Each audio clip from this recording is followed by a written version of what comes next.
अस्सलाम वालेकुम दोस्तों, मैं हूं दाऊद भाई और आज मैं उस प्रोपेगेंडे के बारे में बात करने वाला हूं जो आज से 5 महीना पहले पूरे देश के अंदर एक हड़कंप मचा हुआ था, एक बवाल मचा हुआ था। आप लोगों को शायद याद होगा, देश के सभी बड़े टीवी चैनलों पर एक मुहिम चलाई जा रही थी, एक ख़ास समुदाय को बदनाम करने की कोशिश की जा रही थी। कुछ बाहर से आए हुए जमातियों के ख़िलाफ़ FIR भी दर्ज हुई थी कई सारी जगहों पर, और उन्हीं टीवी चैनलों पर कुछ बड़े एंकर, मैं उनका नाम तो नहीं लेना चाहता हूं, लेकिन आप लोग उनको जानते होंगे कि उछल उछल कर अपनी सीट से वो इतना उछलते थे और हफ्तों वो प्रोग्राम उन्होंने उस पर किया था कि ये जो मुसलमान हैं देश के, ये जो निज़ामुद्दीन के जो जमाती हैं, ये देश के अंदर कोरोना फैला रहे हैं।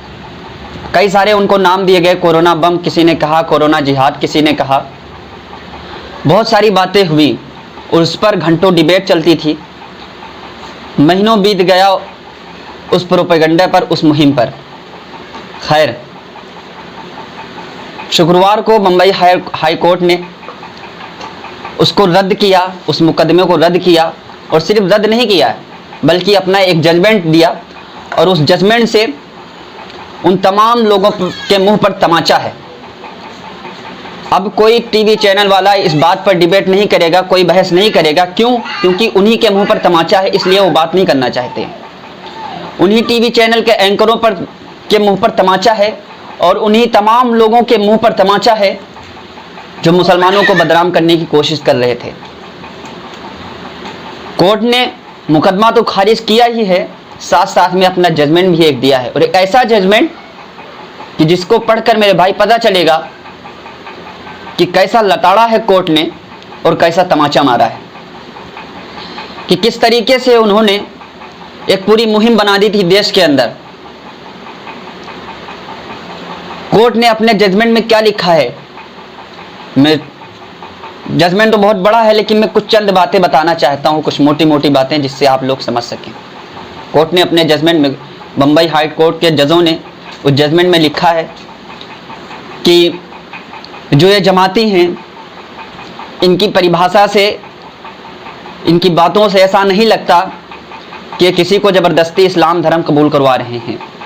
इनकी भाषा भी दूसरी है, अरबिक बोलते हैं, फ्रेंचिस बोलते हैं। इनकी भाषाओं से भी नहीं लगता है कि वो किसी को ज़बरदस्ती इस्लाम कबूल करवा रहे हैं।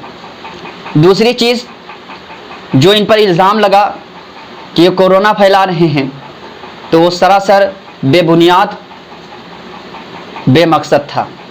ये कोर्ट ने अपने जजमेंट में लिखा, और उन लोगों के ऊपर कोर्ट ने जजमेंट देते हुए उनके मुंह पर तमाचा क्या मारा कि इन लोगों के साथ दुरुपयोग हुआ है, अत्याचार हुआ है, इसको समझने की कोशिश की जाए। लेकिन अब कोई टीवी चैनल का एंकर इस बात पर डिबेट नहीं करेगा, इस बात पर बहस नहीं करेगा, क्योंकि उनके पास अब बात करने के लिए कोई लफ्ज़ ही नहीं रह गया, कोई लफ्ज़ नहीं रह गया। वो एक मिसाल है, एक कहावत है कि खिसियानी बिल्ली खंभा नोचे, वो मिसाल यहाँ पर बिल्कुल फिट बैठ रही है। जब उनके पास कोई बात नहीं रह गई करने की, और मेरे भाई अभी तो तैयारी शुरू कर लीजिए जश्न की। कल 24 अगस्त है, कल इंशाल्लाह डॉक्टर कफील भी रिलीज़ होंगे, वो भी कल रिहा होंगे। इंसाफ होगा, बहुत जल्द इंसाफ होगा, और हर एक चीज़ का इंसाफ होगा। अल्लाह के घर देर है, अंधेर नहीं है। तो जितना दान तुमको मचाना था मचा चुके, जितना वावैला मचाना था देश के अंदर मचा चुके। मुंह पर तमाचा पड़ेगा, और वो भी मुंह दिखाने के कहीं लायक नहीं रहेंगे।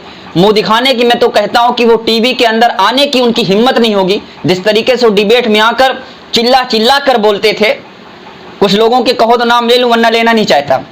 मैं नाम ना ही लो तो ज़्यादा बेहतर है, क्योंकि मुझे भी मना किया गया है कि कुत्तों के नाम ना लो। तो ठीक है, आज से मैं कुत्तों के नाम नहीं लूँगा, लेकिन आप लोग समझ जाएंगे कुत्तों से मुराद कौन लोग हैं। चलता हूँ, इंशाल्लाह फिर अगले वीडियो में मिलेंगे बहुत जल्द। तब तक दीजिए इजाज़त। अल्लाह हाफिज़।